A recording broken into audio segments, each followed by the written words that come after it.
마가복음 2장 1절부터 12절 말씀까지 보겠습니다.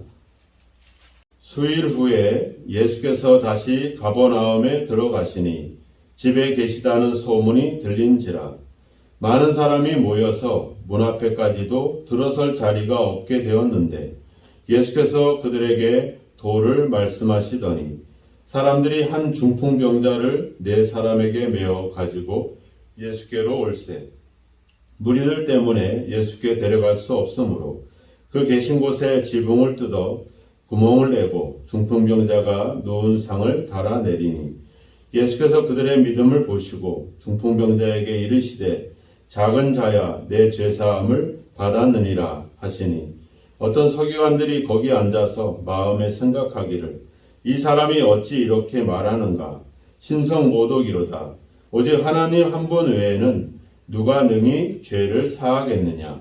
그들이 속으로 이렇게 생각하는 줄을 예수께서 곧 중심에 아시고 이르시되 어찌하여 이것을 마음에 생각하느냐. 중풍병자에게 내 죄사함을 받았느니라 하는 말과 일어나 내 상을 가지고 걸어가라 하는 말 중에서 어느 것이 쉽겠느냐. 그러나 인자가 땅에서 죄를 사하는 권세가 있는 줄을 너희로 알게 하려 하노라 하시고 중풍병자에게 말씀하시되 내가 내게 이르노니 일어나 내 상을 가지고 집으로 가라 하시니 그가 일어나 곧 상을 가지고 모든 사람 앞에서 나가거늘 그들이 다 놀라 여 하나님께 영광을 돌리며 이르되 우리가 이런 일을 도무지 보지 못하였다 하더라. 아멘. 예수님께서 하나님의 말씀을 증거하고 또 하나님의 나라를 전파하고 또 이렇게 사역을 하심에 있어서 모두가 다 예수님을 환영하거나 모두가 다 예수님을 기뻐했던 그런 상황들은 아니었습니다.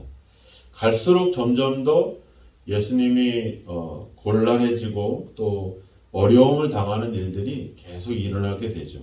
오늘 이 중풍병자를 고치시는 이 사건을 계기로 이제 예수님을 더욱더 반대하는 그런 움직임들이 계속 일어납니다.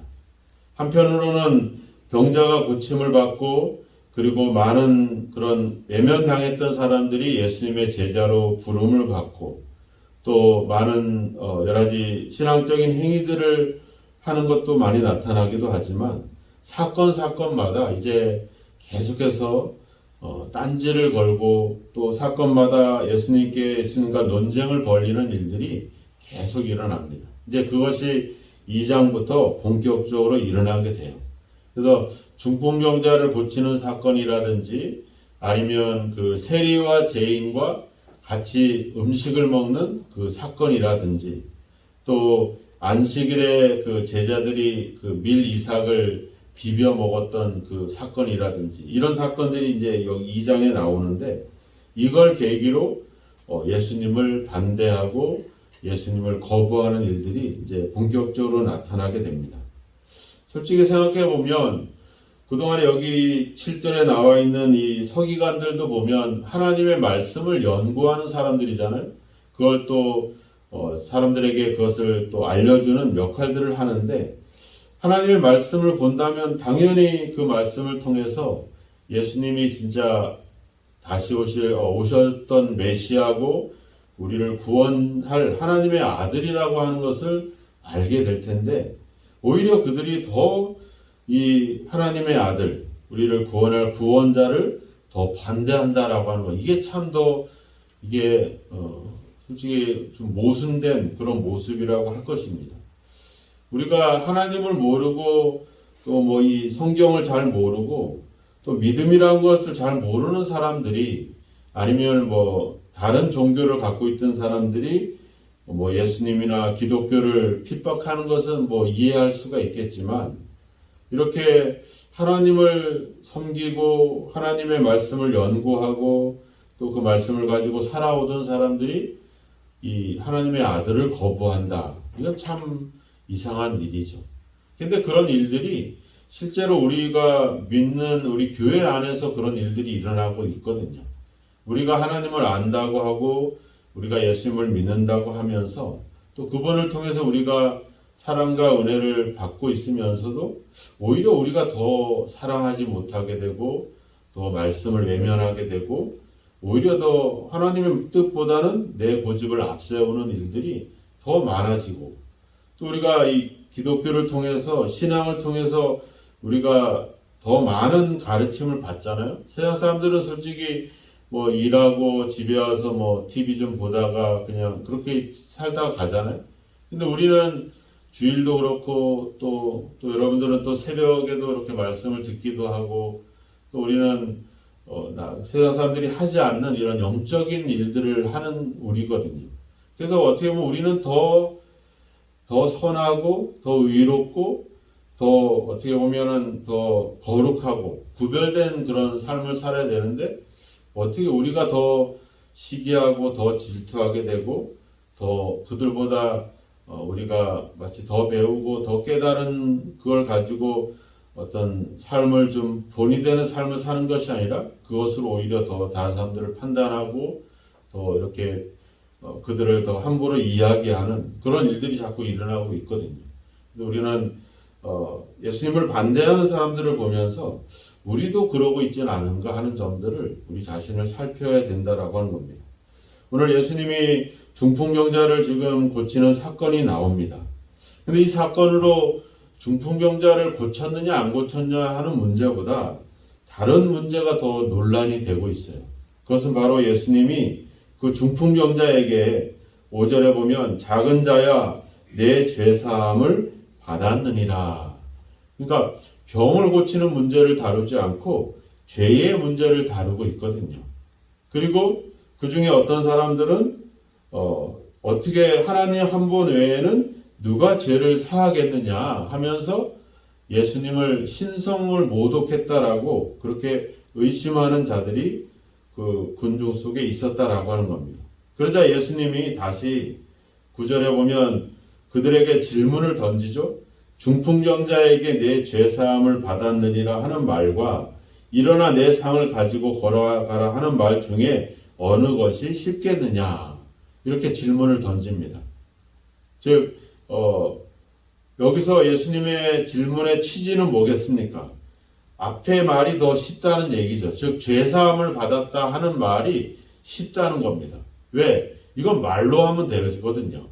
이걸 확인할 수가 없잖아요. 그죠? 어떻게 죄사함을 받았는지 안 받았는지를 우리가 어떻게 확인을 할 수 있어요? 그런데 뒤에 있는 말, 내 상을 가지고 걸어가라.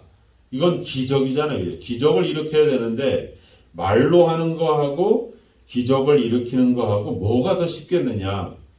당연히 말로 하는 게 쉽죠. 우리도 그렇잖아요. 뭐 이웃이 어렵거나 문제를 당하고 있는 성도나 이런 사람들한테 기도해. 하나님이 도와주실 거야. 힘을 내. 이 말은 쉽잖아요. 그죠? 그런데 정작 그 사람을 도와주기 위해서 뭐 필요한 것들을 사다 준다거나 아니면 필요하다면 돈을 빌려준다거나 이런 일들은 또 잘 할 수 없잖아요. 그러니까 말로 하는 거는 쉽죠. 그런데 더군다나 기적을 일으킨다. 이 중풍병자를 회복시킨다. 이것은 불가능해요. 오늘날도 우리가 이런 중풍병에 걸리거나 이러신 분들을 회복하는 것이 쉽지 않잖아요. 그 후유증과 그 장애가 엄청 많이 생기는데 더군다나 이 고대에 이 병을 고친다라고 하는 것은 이건 불가능한 일에 가깝다라고 하는 거예요. 그런데 예수님이 뭐라고 하는가? 그 앞에 있는 즉 내가 죄사함을 받았다라고 하는 것을 보여주기 위해서 지금 뭐를 하겠다는 거예요? 내 상을 가지고 가라. 병을 고치겠다 이렇게 얘기하고 있는 겁니다. 그러니까 주제가 두 개잖아요. 하나는 육체적인 치유, 또 하나는 영적인 치유. 두 가지잖아요. 두 가지가 같이 결합되어 있지만 핵심은 뭐예요? 앞에 죄를 사함받는 거, 죄사함을 받는 거, 영적인 치유를 하는 거. 이것이 근본 목적이죠. 그것을 할 수 있음을 보여주기 위해서 뭐를 하냐면 기적을 행하는 겁니다. 이게 중요한 거죠. 중풍병자가 고침을 받는 것은 아주 귀한 일이죠. 소중한 일입니다. 그런데 그보다 더 중요한 것은 뭐예요?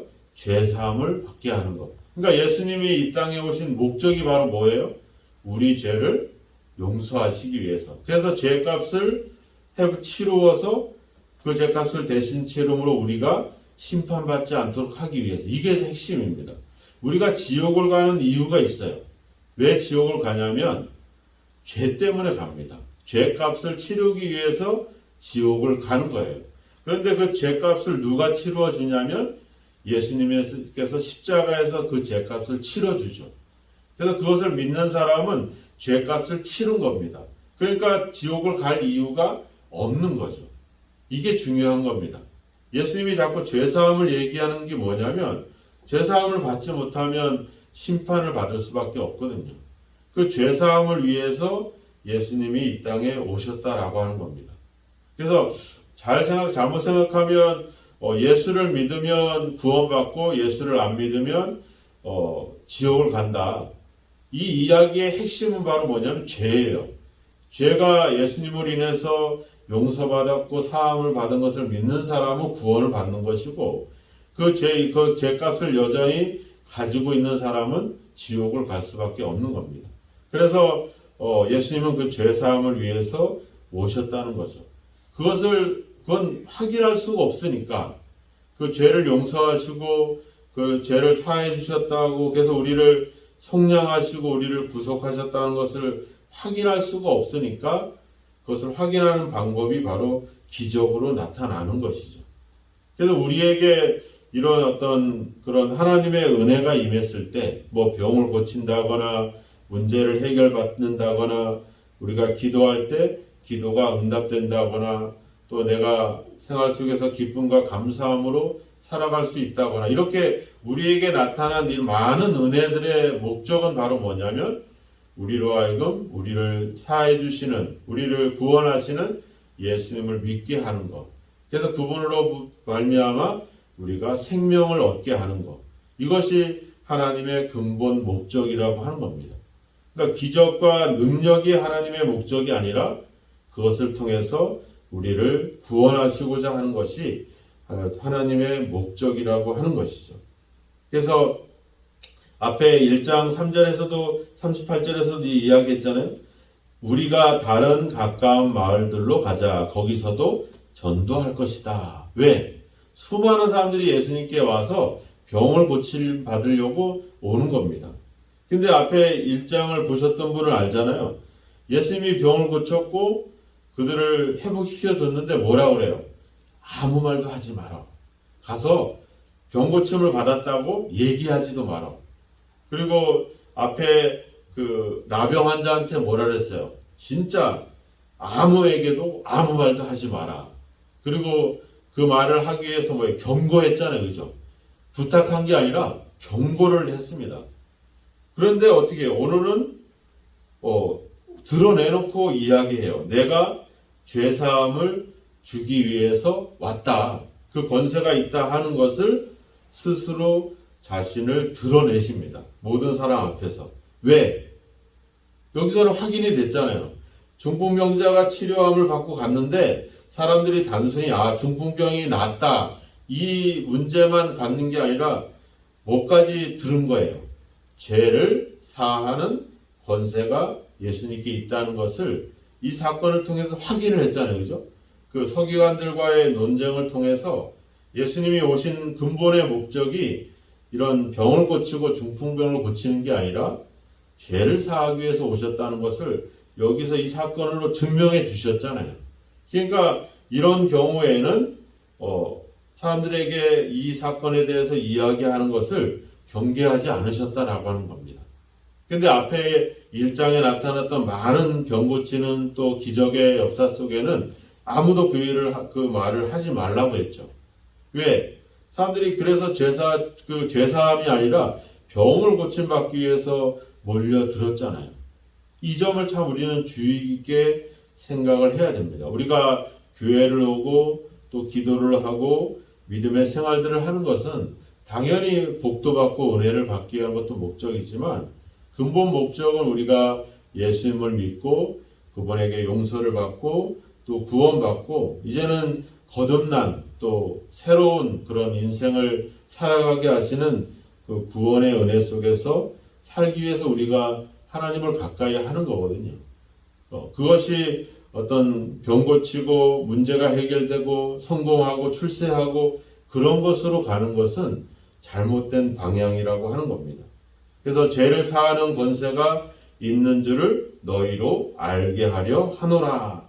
이 10절에서 예수님이 정확하게 얘기하죠. 자기가 온 것은 죄를 사하는 권세가 있는 것을 그들에게 알게 하려고 하는 것이다. 이 기적의 능력의 목적은 이와 같다 이렇게 얘기하고 있는 겁니다. 그래서 이 사실을, 이 본질을, 이 믿음을 우리가 놓쳐서는 안 될 것입니다. 오늘 우리가 기도하는 이유도 우리를 구원하신 그 예수님의 그 은혜, 그리고 우리를 위해서 오신 그 구원자 예수님을 우리가 알고 믿고 그분을 신뢰하고 따르기 위해서 오늘도 기도하고 살아간다는 사실을 우리가 놓쳐서는 안 됩니다.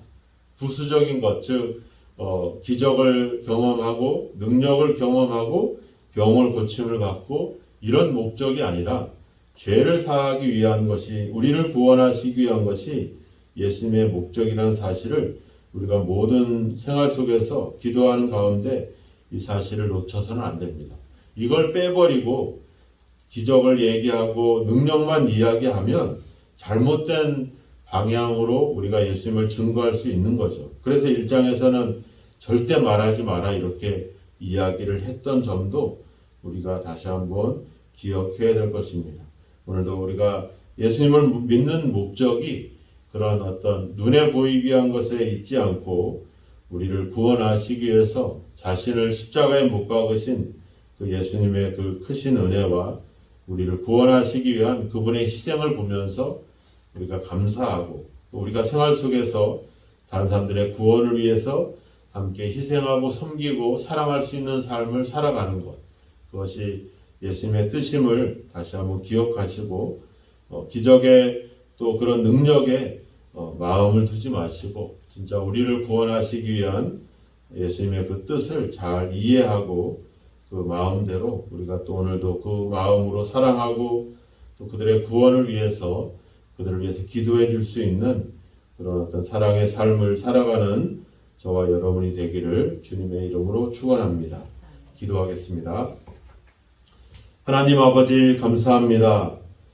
우리는 그동안 너무 눈에 보이는 것과 그리고 손에 잡히는 것, 또 기적과 능력과 아버지 그런 아버지 사건들에 집중을 하고 있었습니다. 주님께서 우리를 찾아오신 이유, 우리를 위해서 십자가에서 죽으신 또 부활하신 그 뜻을 우리가 잘 이해하지 못했던 부분들을 용서하시고 이제 그 예수님을 더 깊이 알아가게 하시며 우리의 구원을 위해서 우리의 죄사함을 위해서 그렇게 자신을 희생하신 주님의 뜻을 우리가 거스르지 않게 하시며 그 뜻을 잘 이해하고 믿고 신뢰하고 우리 생활 속에서 또 사랑과 섬김으로 실천할 수 있는 저희들이 될 수 있도록 주여 인도하여 주옵소서. 오늘 이 새벽을 깨어 기도합니다. 우리 기도에 아버지 역사하사 예수님을 더 깊이 알아가게 하시며 그 우리에게 임한 그 사건과 은혜와 그 아버지 주여 구원의 은총으로 오늘도 또 다른 사람을 사랑할 수 있고 그들의 구원을 위해서 중보기도 할 수 있는 그런 사랑이 저희들 속에 있도록 주님 인도하여 주옵소서. 오늘도 예수님을 더 깊이 알아가게 하시고 그 예수님 때문에 오늘도 기쁘고 행복하고 감사한 아버지의 삶을 살아갈 수 있도록 우리를 성령으로 인도하여 주옵소서. 예수님의 이름으로 기도하옵나이다. 아멘.